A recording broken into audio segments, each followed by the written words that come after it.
Hey, everybody, welcome to the History of Automation podcast. My name is Sean Tierney from Insights in Automation, and I'm joined by two, I should say, legends in industrial automation who had been talking about putting together a podcast. And I'm like, guys, I want to be part of this.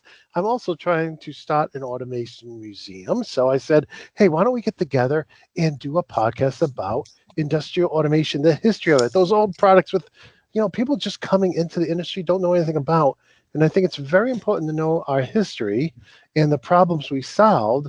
Otherwise, we're, could repeat those same things, those same problems again. Like maybe put the memory module back in the bottom of the controller so we can't get it out when it's in the chassis. Why did we have to go through that twice? But I digress. I want to go ahead and start off this episode of the podcast by introducing these two legends of industrial automation, and they didn't know I was going to call them that, but that's what they are in my mind. And let me start. I'll go just clockwise around the circle here and start with Jeremy. Jeremy, my viewers know you from the Automation Podcast, but a lot of people who are watching this didn't catch that old episode. So could you spend a minute and just kind of introduce yourself to the audience?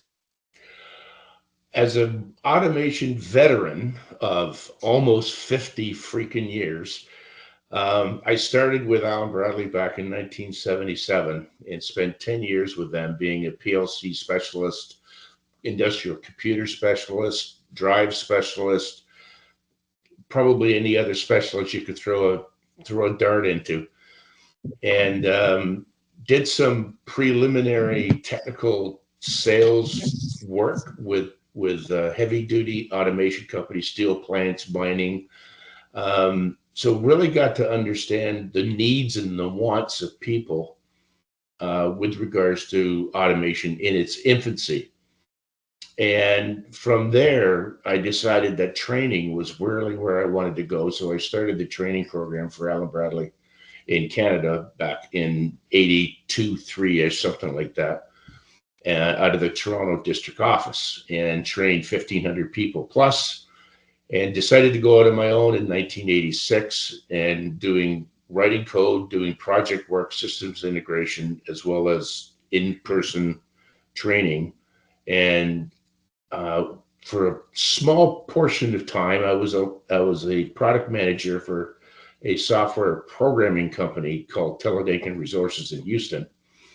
And that lasted for a couple of years, and came back to Canada to continue the systems integration work, and started writing for Control Design in 1999, as well as Manufacturing Automation in the early 90s, which is a Canadian publication. And at that particular juncture, who knew how it was all going to go? But I'm still here and freshly, publicly retired from writing any code. And people are probably happy about that because I probably would make mistakes. So that's the life story in a kernel. Well, thank you very much, Jeremy. That was actually well done. And Gary, could you introduce yourself to the audience? Hi, my name is Gary Wilkinson, and like Jeremy, I've had two good careers. The first part of my career is basically in the military industrial complex, both in a uniform in the military as a civilian, and later a corporation called McDonnell Douglas. And how along that coincided with Steve Jobs. I lived in Monterey, California, near San Francisco in the early 80s. So during the course of that job, I very familiar with technology, always went to night school, and I started training. And that's what I really enjoyed, training. So after a period of time, I said, boy, I love training, I love technology, but I'm looking for a different atmosphere. I'm looking for one of those startups I always dreamed about. I'm hitting middle age here, and I looked in the paper, and there was a company called Triconex, and this was 1995. And so I said, "Wow, that's amazing!" So I still remember pulling up in the parking lot and going to this small building in Irvine, California, and I just thought to myself, "Well, I have a secure job, a great job. Whatever these guys are doing inside this building, I don't care if they're making donuts. I'm in. just let me, and it was an amazing experience. It was electricity that, again, coming out of kind of the government bureaucracy was pretty amazing. So I spent the next 25 years there. They hired me as their trainer, their training manager, and that's where I got acquainted with IEC 1131. And I don't know how Jeremy's paths and I did not cross it much earlier, but it was a fabulous job. We officially retired in 2021 from Triconex, but I'm still a consultant. I'm also a full-time professor at Cal State Long Beach, where I use my corporate training background to teach business communication. So both were great gigs. I could not be more enthusiastic about the automation industry, the safety industry. And that's why I'm here. Well, Thanks for thank you, listening. Gary. No, thank you, and I appreciate you both very much. Now, those people who are familiar with me, I got started in this crazy industry in 1990. I had programmed computers most of my teenage years. I spent programming computers, when I wasn't playing basketball, trying to get my car working, and I just love programming. On the original Apple IIs and on the the VIC 20s. People from that age know those platforms. And so I went to college for electronics. My father's a mechanic, so I loved building circuits too. I didn't want to just program. I wanted to do building circuits, and that kind of electronic knowledge. When I got into this industry in 1990 as a tech support specialist, so tech support. So my job was to get certified with Rockwell, and then work at a distributor and help people, with their questions on all the what we called back then high tech stuff, everything from sensors to PLCs. And so I'm got into this industry much later than these gentlemen. And, but it's been an interesting ride, because after 25 years doing that, and with territories getting bigger and spending more time on the road, I decided to go off on my own to start a YouTube channel and to start a training business. And now I get to work with all vendors, which I love. Not that I fell out of love with all the products I used over the years, but now I get to work with just all the different vendors. And it's just for me, it's so interesting intellectually to see how different vendors do things differently. Some people, you have fans of the Mustang, or fans of the Audi, or fans of a BMW, or, the Chevy or the Corvette, or, but, I'm more like somebody who just appreciates cars. I appreciate automation. And I just love seeing how people do things differently. And, I love the community, especially on LinkedIn, on YouTube, and on my website, The Automation Blog, because when something doesn't make sense to me, like recently, something CodeSys does that it makes sense to me, I'm like, guys, you're going to help me see this, because the other vendors do it so different. And so the community out there is great. And we're recording this on a Sunday, because this is totally, we're just trying to give back to you, the audience, and the public. And you may be watching this 10 years from now. You may be watching this 30 years from now. We're just trying to preserve what we know and what we learned over the years, and also raise money for the automationmuseum.org, so that we can build both a virtual, so anybody in the world can visit it, and a physical, so that all the pile of stuff you guys keep sending me, I can actually put it on display.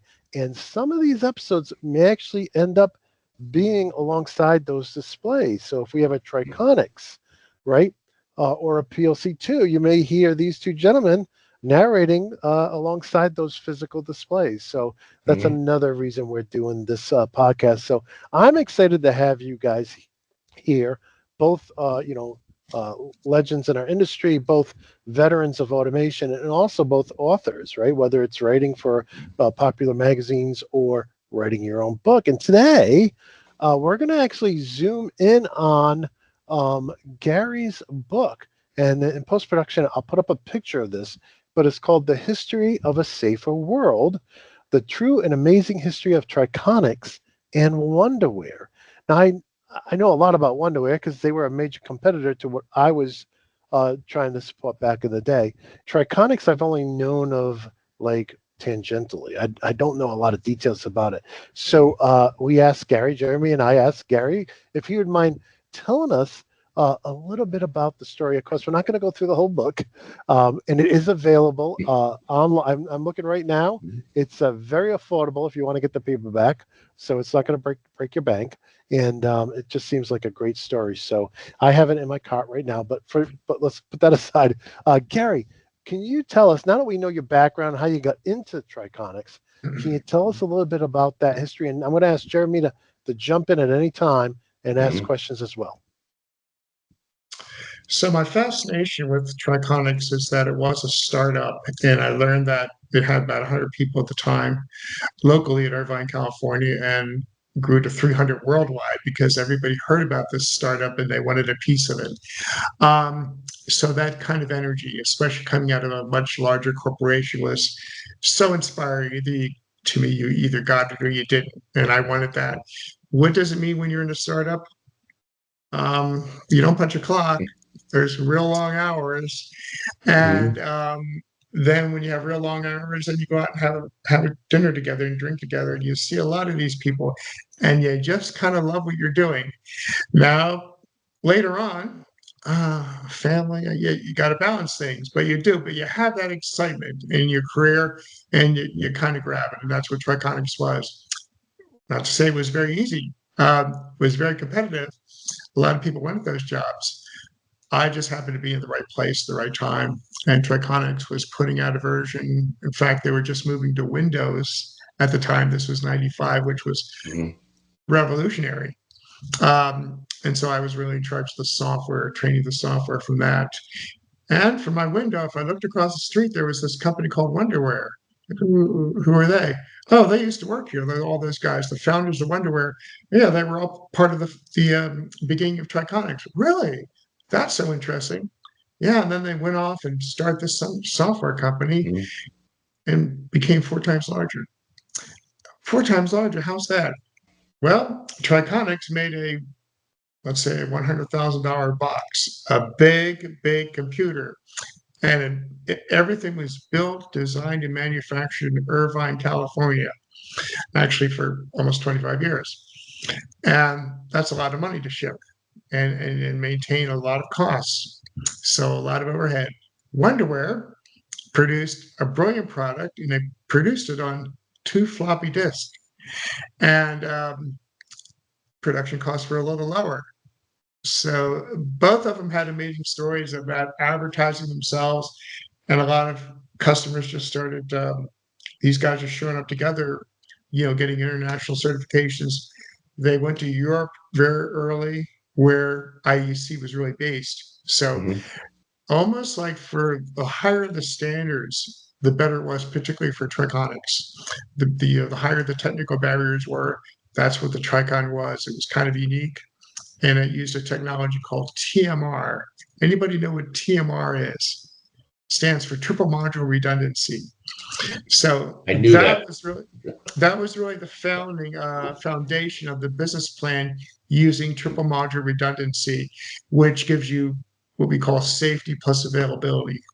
For triple module redundancy, there's 1 out of 2, there's 2 out of 3. Well, this was 2 out of 3, 1 out of 1, 1 out of 2, 2 out of 3. So that Mhm. simple loop, that simple algorithm, that's where all the money went. And that's where everything that came in, Mhm. safety plus availability, and those kind of buzzwords, that's what was promoted. And once, please, Sean. No, I was just going to say, we hear a lot about um, safety systems, safety PLCs today, and that's usually 1 out of 2. Okay. And so when we hear people say I need a safety PLC, we're typically talking 1 out of 2. And so Triconex, the try in there, this is triple redundancy. Could you just tell us, I mean, this is triple module redundancy, right? Could you zoom in, just for the very technical people out there, zoom in on that a little bit and say, why would somebody need triple or want? I mean, maybe they don't need it, maybe they want it. Why would somebody want triple redundancy? So safety plus availability. And even though at the core, it's a safety system, that was the niche they went into. It found out that the availability was the bigger thing. So 1 out of 1 system, if there's an error, well, the default is shut down. 1 out of 2, and let me know if you disagree, but 1 out of 2, you can change the default, but the default is, oh, there's an error, there goes availability. 2 out of 3, two have to agree that it's going to shut it down. So that was the availability. So in the early days and still today, probably 90% is bought for availability. They don't want this system shutting down on a false trip. And that was the Right. real niche of safety plus availability. Mhm. 2 out of 3. And Yeah. triple module redundancy, Triconex certainly didn't invent it, but they certainly promoted it. And there wasn't too many TMR vendors out there at the time. So Mhm. yeah, that safety plus availability was really the big thing. Yeah. And with availability. One of the key points of any automation system, according to Dick Morley, if you will, is the fact that it has to be 100% available. And the whole idea of making something 100% available would require the hardware to be as bulletproof as you can get it. And that's why the initial Modicon systems didn't have an on-off switch, right? You plug it in and it works, and it constantly works. And the Triconex PLC was fashioned after standard.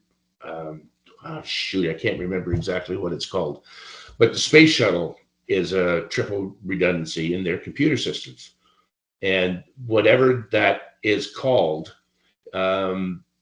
Triconex used that for their Yes.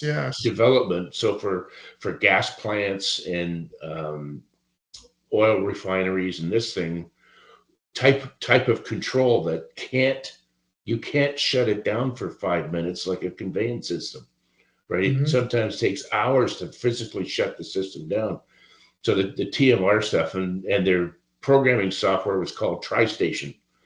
So the the 3 came into there as well. Everything. Yeah. Yeah, and it was IEC 1131 based. I was the PLC Open managing director for North America in the 90s. I wish I could tell you exactly when and how and for how long, but as the saying goes, that's history. So I was always involved in the players that were in the market that were using IEC 61131 as the basis of their programming software. And so I got to learn a little bit about TriStation, if you will, but it was fascinating because I come from a discrete manufacturing, mindset. Process control was like gas plants and stuff like that, totally foreign to me. So when I discovered that Triconex was involved in those sorts of projects and the reasons why they needed to have the redundancy, it was a bit of a light bulb moment for me and sort of broadened my horizons to process a little bit. Yeah, and so to just kind of circle back, 1 out of 2, safety PLC, both inputs or outputs, everything has to agree to continue to run. If there's a disagreement, even in the 2 processors running the PLC code, the safety PLC code, if they don't agree, boom, we're done. Unsafe. We can't ensure a safe operation. With Triconex, it sounds like, well, we can't go down. So we have 3. And if 2 of the 3 agree, then we can keep the availability is the big thing. So we can keep running because we have 2 yeses and 1 no. And so that's still acceptable to run. Or conversely, if we have 2 errors versus 1 good, we must stop. So, well, actually, am I making sense there? Go ahead, Gary. That was perfect. Both of you were just spot on. And then not only the 2 out of 3 kept you running, but each slot had 2 modules in it. So if one it automatically switched over to the next module, which was always being tested constantly, both modules, the spare, and they actually switched every hour on the hour. So the availability was there, and that's what the customers loved. And by the way, oh yeah, we'll just use this Triconex and it'll meet all the safety regulations too. So it was the right place, the right time. And Jeremy, once again, you were spot on. Yes, it was from the space program. They used TMR. And I tried to use the analogy, well, if they're circling space and they get a signal that the door's open, I'm not talking about Apollo 11 here, but frankly, is the door really open? Well, we want to really be sure if that door is really opening, so we're not going to take the first signal. We're not going to take a 1 out of 2. We're going to take like a 7 out of 9 or at least a 2 out of 3. So the basis of that technology costs a lot of money for development, but that was it. You just don't go down with the Tricon. It just doesn't shut down. Or if it does, it's the right thing to do. It's and it has. So false trips is another word. You want to avoid false trips. Gary, Now, And I don't. go ahead. Please. Go ahead. I was just going to say the whole level of safety that has come into the automation scene over the last 10 years, would you say, Sean? Yeah. Something like that? Yep. Triconex must have influenced that section of the market. Is that something that you would agree with? Are you talking to me? Yes, I am. Yes, very, very much so.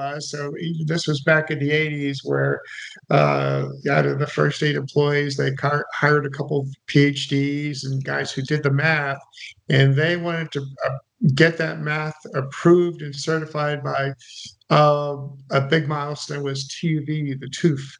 Yeah. And this was located in Rhineland. And once the TV signed off on, yes, the Tricon stamp, it's TV certified for SIL 3 operations.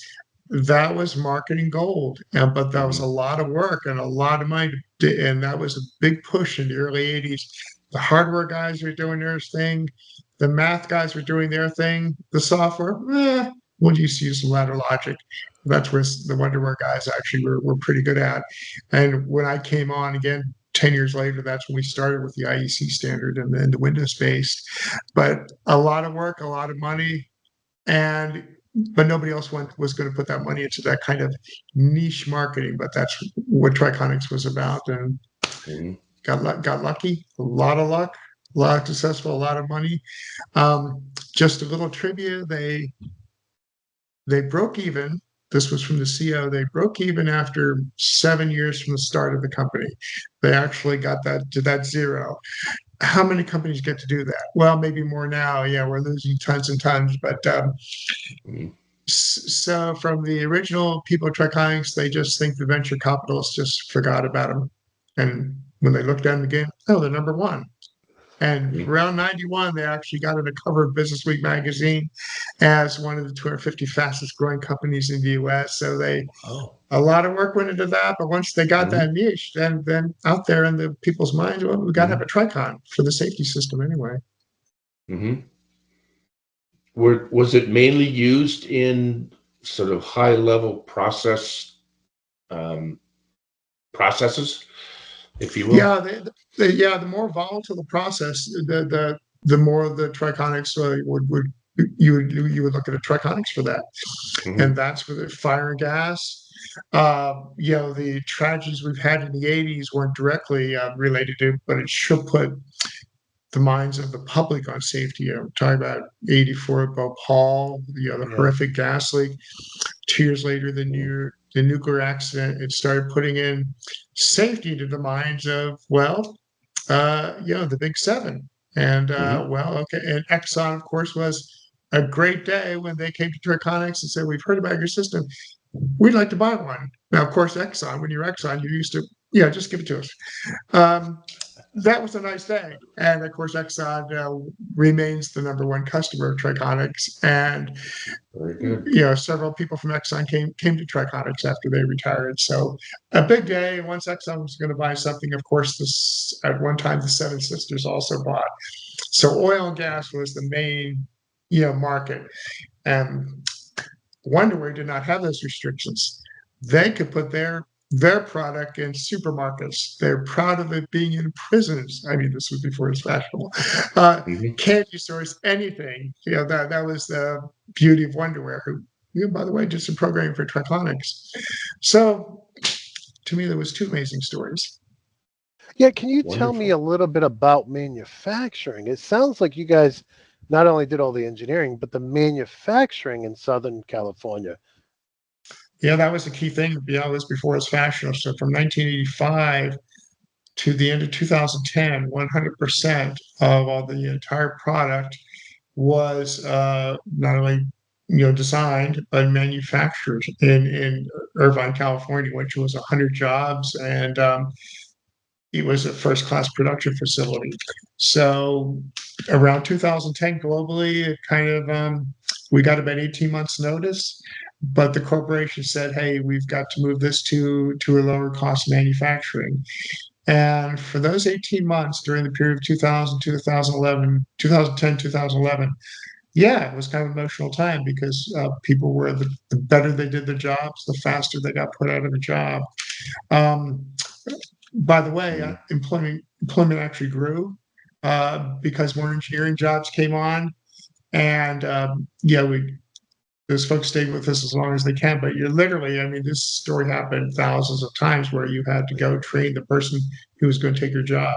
Mhm. But it was a lot of pride. I had to change my training approach from, by the way, everything is written here, designed here, built here, tested here, and goes out the door. You can have a lot. And I would always take customers to tour of the factory.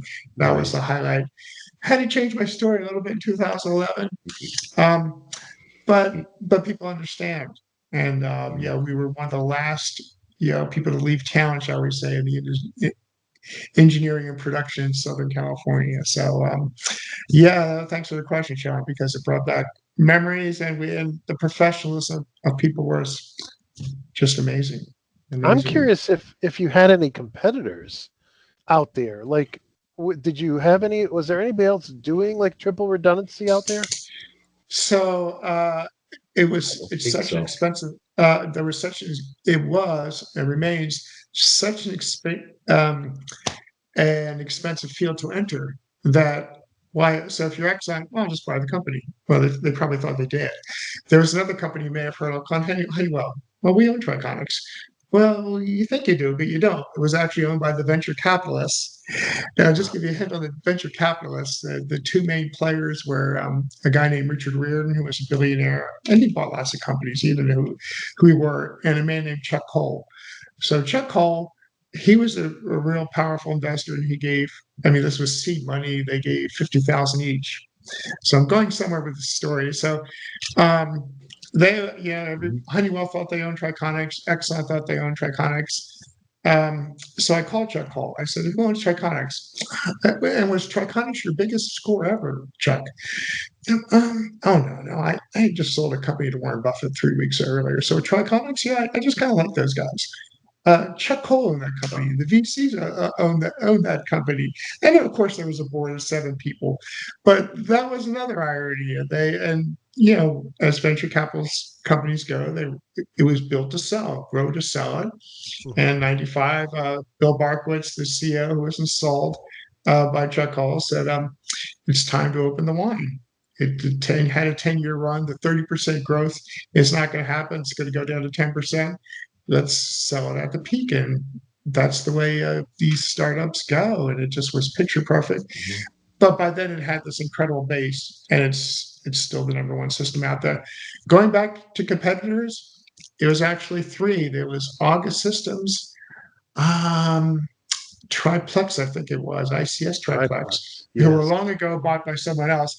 They were TMR vendors, but they just didn't have the money, the commitment, the luck, and Triconex was number 3 out of the 3 vendors. And early in the 90s, they came to the Triconex board. Hey, should we buy these other 2 guys? No, don't buy them. Let's keep August. Let's keep ICS Triplex going, so they can use their marketing money, their sales money, and just keep promoting this TMR. And they were eventually bought by other companies. So there were 3 competitors. Then there was only Triconex, and now is there a competitor? Well, not really, because everybody's going to say, "Hey, my 2 out of 4 technology works. This is going to work." But just to go ahead back to the drawing board and build a true TMR system, how do you justify that to finance? Right. So that's my story. I'm sticking to it. That's my Wow. history. I'm sticking to it. Wow. Amazing. I didn't in the rounds that we made in all of the trade shows and like IPC in Detroit and this, that, and the other thing, where Triconex, they would have booths and stuff. But I never ran into any other company that was doing safety per se, as such. But So I just thought that they were the only game in town. Pretty But much. And just, yeah, they safety was were. almost a niche. But Yeah. hey, there's 2 out of 3. Wow, it really does work as the safety Yeah. also. So right Mhm. place at the right time. Why did well, John Weimer was one of the founders of the Yeah, company. he was the founder. Yes. So what was the impetus? Because there must have been systems in place prior to 1985 for some level of safety at oil and gas refineries and gas plants, etc. What was the impetus for actually thinking to design and build a TMR system for industry? John Weimer is actually as a VP for August Systems, the original TMR vendor. Yeah, that's what you Oh, see for a lot of these things. And I talked to him, and by the way, he was forced out after a couple of years because they spent a lot of money. So by '86, Mhm. that's when the VC guys got in and they installed their guy, Bill Barkowitz, who was just this great manager. And Yeah, yeah, I've met Bill. he managed, and he let the engineers be the engineers. And by the way, the engineers who are the engineers, I meet with every Wednesday. Evening for coffee or wine online, and I'm still the youngest kid on the block. So that's great. But the guy, his name is Gary Houghton, who really was the chief hardware designer in 1984. He still works as a consultant. So there's actually been 2 chief designers in the 40 years of Triconex. The Wow. current one is AJ Mishra. So that kind of familiarity, that trust is just was a lot of luck, and Mhm. just to meet with those guys and they all knew each other and they kind of drifted from. But I think going back to your point, yeah, John Weimer came from August Systems and said, Yeah, I think I'll start. He had an entrepreneurial event, wanted to start his own company. He can be credited as the founder of Triconex. wonderful. It's who funny how owns? Go ahead. No, go ahead. no, after you, Sean. Now, I After was you. just going to say, who owns Triconex today? So of course, the whole goal from 85 to 95 was to sell the company. That was the VC goals, but they just couldn't believe the growth was amazing. So they waited till, and once they got ready to sell, everybody wanted them. Rockwell was a big bidder. In fact, Rockwell thought they had them, and but the role of the owners is to get the highest price. So some company called CB, which is a British company, came in 94 and 95, and they bid the highest price, which was the goal. Okay, it's yours. It was a British-based company with a long history of CB systems. 5 years earlier, they bought a company called Foxborough in '89. Mhm. And so we didn't know much about CB, but they paid the money and they said, well, when the new owners come in, hey, let's fire some people, let's change everything. But after a while, I mean, we don't really understand what these guys are doing. So they pretty much, in fact, left Triconex alone because it just kept making money and they kept growing the base. So we even had this new owner, CB, from I would say, well, actually 20 years, and it later became Invensys. And it was Mhm. really tough for Invensys to compete with Honeywell and the really, really big boys. In fact, their 2-star performers were Triconex and Wonderware, these 2 annoying Right. little Southern California companies who wouldn't play nice. Foxborough was probably their largest one. So they sold Invensys, I think it was 5 billion euro in about 2014 to a company called Schneider Electric, which is a big boy, one of the Yeah. biggest. And so Schneider Electric has owned everything since 2015. My personal opinion, they're an amazing company. I mean, they're on par with Siemens, powerful wise. In fact, Mhm. I didn't think I'd see this in my lifetime, but I was still training manager for Triconex, and we had students from Siemens in my class. And to me, that was amazing because they were using our stuff, and Siemens, the big boys can talk to big boys. So that really gave a lot of protection to Triconex, having a big player, heeled player, powerful player, and they've Right. owned it since 2015. Wow. It's quite the I guess startups either start an industry Like I think Wonderware started the Windows-based HMI SCADA industry. I would agree. They worked with Microsoft in the late 90s. They built NetDDE. They did the code for it, and they came out when Windows 3.0, Windows Yes. 3.1, Windows 3.11 came out. Wonderware was ready to hit the pavement and running. And I remember a conversation I had with Steve Rubin, who was the founder of Involution, and hmm he said he couldn't believe the speed at which the market shifted from Involution to Wonderware strictly because of the Windows platform. And it was kind of like one of those, holy, we got to get moving on this, right? And because Windows in 95, 96, 97, Windows 2.1, 2.5, is that correct? I'm Yeah, guessing it. 3.0 Well, came out. I'll chime in here. Windows 95, right? A lot of people don't know this. If you Mhm. look at the adoption rate of Windows between Windows 3.0, 3.1, 3.11, and Windows 95, Mhm. Windows 95 just took it off out of the ballpark. I mean, it's just Right. like it was kind of better. Windows was better than DOS, but it was kind of like but then Mhm. Windows 95 just took it and Yeah. really, I mean, just having CDs with multimedia on it. I mean, they were Yeah. full motion videos on the Windows 95. I waited Mhm. in line to pick up Windows 95, and so I do Yeah. want to hold the Wonderware conversation off for another time because I'm a huge fan of SCADA. I'm a huge fan of HMIs, and I do want to pick both Mhm. your brains on Involution, Wonderware, and all the others in another episode. But I did Okay. have, if you guys are okay, I had a couple more questions on Triconex, if you guys are okay with that. Mhm. Absolutely. Um, I t- I don't think, and not to get too off of Triconex, but Gary, I think you were telling us in the pre-show the story behind how the Wonderware guys left Triconex. Can you share that with us? Yes, I certainly can because nobody wanted to talk about it in a way like the owner, the Chuck Cole, Richard Reardon. Um, Depends who you talk to. We're really happy about that. So here's the story. In fact, the Wonderwear guy, I got to know Dennis Moran. Nah, don't tell that story. Uh, I think I can bring in a guy named Phil Huber, who was a co-founder. Dennis Moran Mhm. definitely credits him as a co-founder. He's an amazing guy. He's still very active, and he's probably 15 years younger than Moran, but Moran will credit him as the co-founder of Mhm. and so getting back to now I'll get to your question. Now rephrase your question again for me, Sean, Okay. because it's amazing.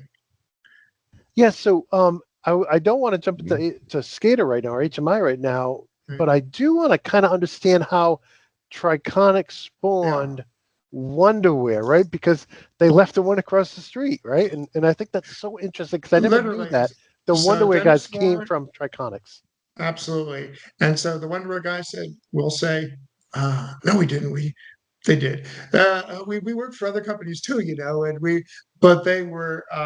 So what happened? They came in '84. Dennis Mooring was a programmer for Triconex. Phil Huber was the software manager. Gary Houghton was the hardware manager, and the guy working in the operating system. Name, I actually know all seven names, but they were apparently moonlighting at Dennis's apartment, um, and moonlighting for a year or two. Mhm. And so in '86, there were some layoffs. They Triconex was a lot of money for '86, and there were a lot of layoffs, and they laid off Dennis Moore among others. They didn't lay off Phil Huber, and they didn't lay off actually. Pretty much was Dennis Moore and then a few other people. So Dennis Moore, took his marbles and said, I'm going to start this company. I mean, he's a brilliant guy. He's a genius guy. Passed away way too early, around 2013, Mhm. and he just had this powerful personality. So he started asking his old buddies at Triconex, "Hey, let's meet for dinner. I got this idea." And yeah, they're working for both teams, shall we say? Great guys. Phil Huber's amazing, but you're still at that age where Dennis Moore was so charismatic, so he got these guys to, and when they were ready, which was actually April 1st, 1987, um, they gave their 2 weeks notice at Triconex. And so a little bit of hard feelings on that measure. It's very, very common in the high tech industry. You're being recruited by this, but literally across the street by a guy you used to work for. Well, it happens all the time. So, not being over dramatic, they were all professionals. They were still friends, but Dennis Moore in particular, he was just a charismatic guy, and he said, "I have this dream," and yeah, those guys did a little moonlighting. In fact, I put that in a book. Um, about that. They were still gainfully being paid by Triconex and doing their jobs, but wow, this dream of Wonderwear, I can be 4 times larger, which they became. That's how it started. The starting of the founders of Wonderwear were all employees of Triconex. But the two packages are very different. I mean, one is a triple redundant PLC, for lack of a better term, and the other one is really HMI. I mean, HMI software running on a computer, right? Yeah, well, it depends who you ask to. But if you ask me, in the original business plan, there was a question of money for a startup. And so one of the buckets of money was from this, we need this something called TriView, some sort of HMI thingy. And the president of Tricon said, no, we don't have the money. We're a hardware company. We only got this money. We got to build a Tricon. And so the software guys were just stuck writing this, little ladder logic code, and maybe it wasn't as exciting for them because they hired software and hardware guys. But that was, as the historian, what I saw. So Dennis Moran, in fact, he proudly stated that at age 40, he had either been fired from every single job he was fired from Triconex that he ever had, and so he decided to start his own company at the age of 40. So, yeah, so for the Wonderwear part, Dennis Moran certainly deserves the credit for the ideas, the founder, the energy. His main tech guy was Phil Huber, a co-founder, probably 15 years younger than Dennis, but Phil Huber's a star. And he just has this, he's still an entrepreneur. He's the guy they sent up to Redmond, Washington to work with Bill Gates. Phil's on NetDDE. Like Phil Huber, depends who you talk to, should get some credit for NetDDE. Microsoft, I suspect, took the patent. But once that NetDDE came in, that means that was perfect. It was 91, 3.0 came out, NetDDE. Wonderwear could talk across networks, talk across applications. Wow. But there was, again, all those trips in the 80s sending Phil Huber up to talk to. I remember he said he talked to Paul Allen and he talked to the manager there, C. Balmer. And the only thing you heard about Bill Gates was he kept just screaming in a closed doors office, screaming about things like that, which is a great story, of course. Both those guys have had two amazing stories in my mind. Yeah. I remember meeting Dennis for the first time at the classic Wonderwear parties. Back, it was a late.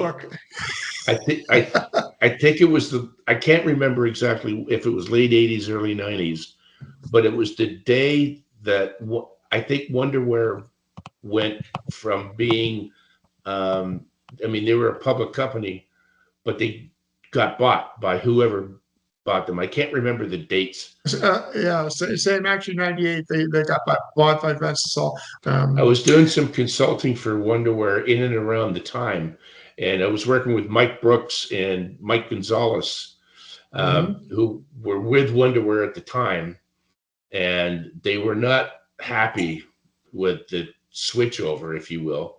But again, that's just opinion.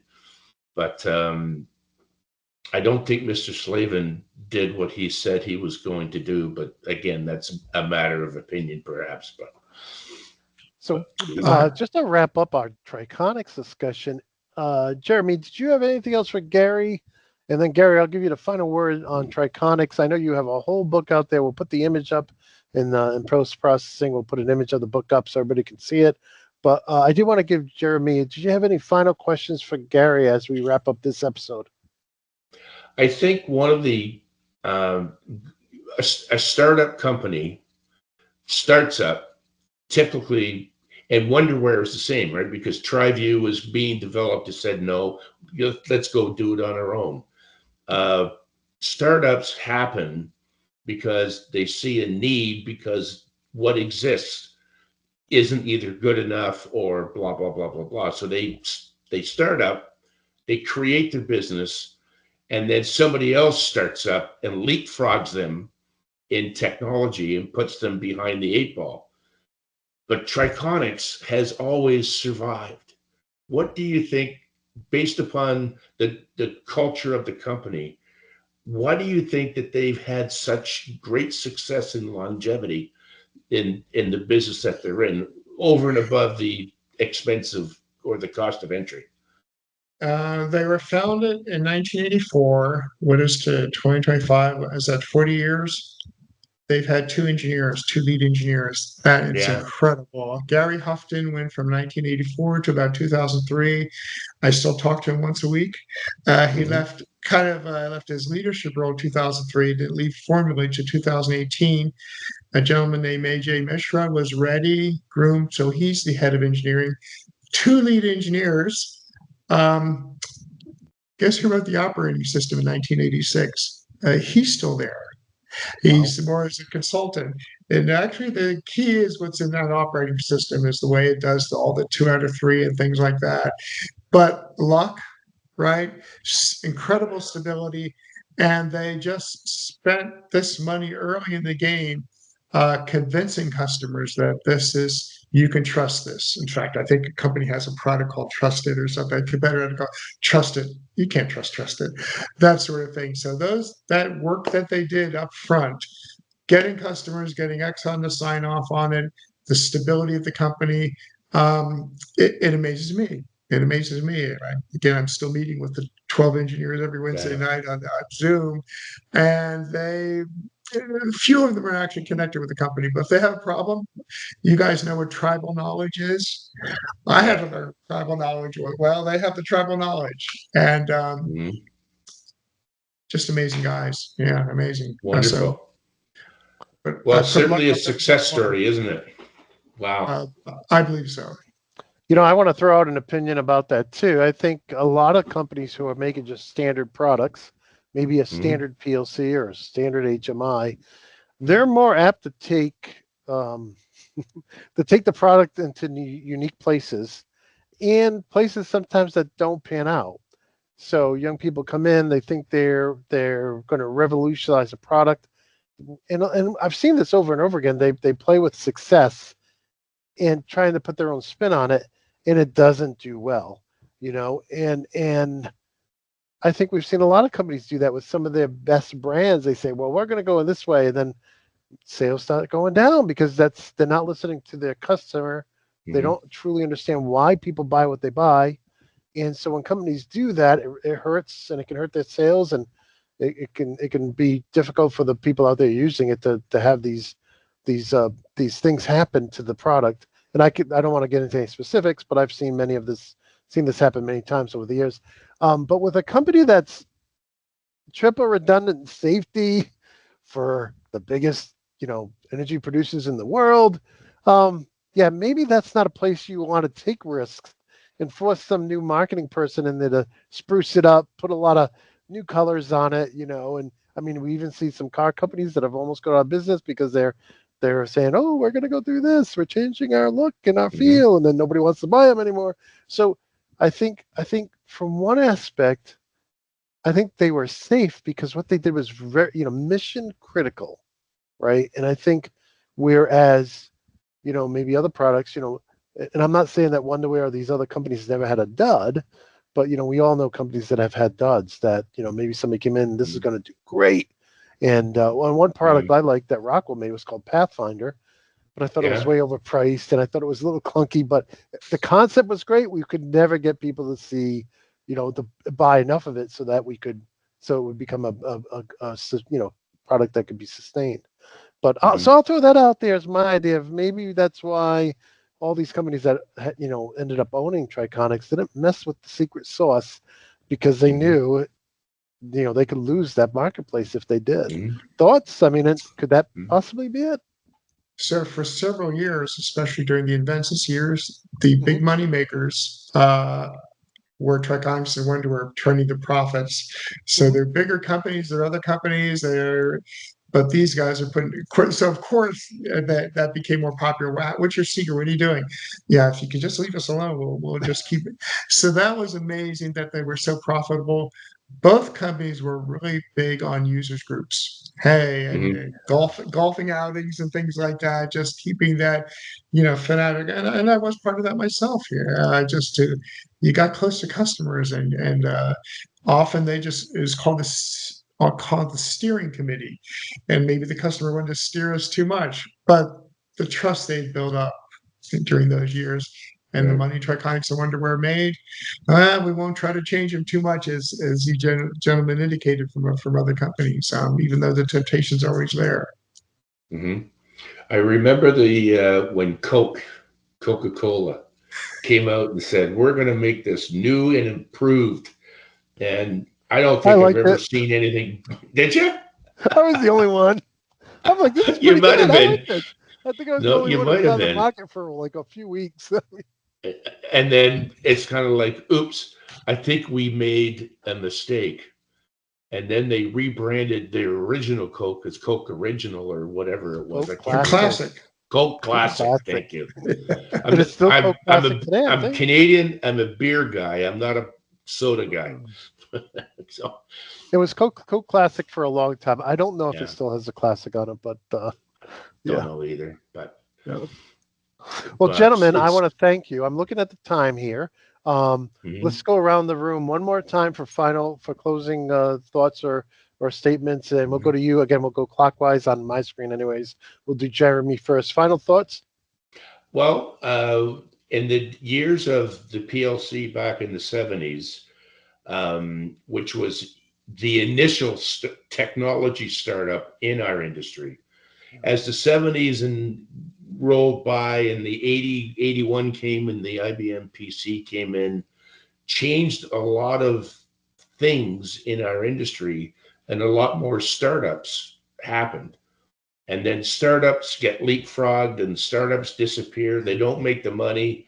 Um, they get sold to a company who thinks they can do a better job and it flops. And so the thing about Triconex, which is absolutely fascinating to me, is the fact that they have survived from a startup company to some company that has had so much longevity and success in the marketplace and still really doesn't have a viable competitor per se, if you will, in the things that they do. It's really just fascinating to me that they have built something so solidly from a hardware and software platform, but as well as the company culture.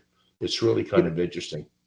I think and it's definitely unique in the fact that because of what they do is so safety intensive, right? I think if we look at where businesses thrive, it's when there's lots of competition. Look Hmm. at car manufacturers, right? I mean, there are so many great car manufacturers. Maybe not every vehicle they make is great, right? But I have a Dodge Charger. I'm a huge fan. But I know my wife has a Nissan. And she also has a Chevy. And people like Honda. They like Audi. They like BMW. They like Hmm. Honda. And all these companies competing and trying to one up each other. And we see that in the PLC world today, where you have Hmm. Rockwell and Siemens and Schneider and even Automation Direct. You have CodeSys. You have so many people using CodeSys as their engine. You have people like Hmm. Phoenix with PLC Next. So it's just wonderful. And Opto 22 and other great names, Soft PLC even. And there's so many great names out there, all just pushing the industry forward. And you need that competition. It's like the Olympics, right? Nobody's Hmm. going to try to jump higher or run faster or throw that javelin farther if they're not competing. And we need the Hmm. competition. And it's a lot of people say, well, there should only be two choices, like Android and Apple. No, that's Hmm. actually bad. That actually limits creativity, right?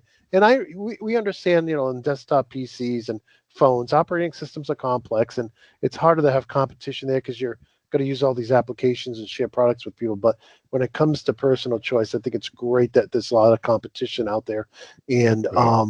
I think it's made the world a better place. Yeah. Oh, absolutely.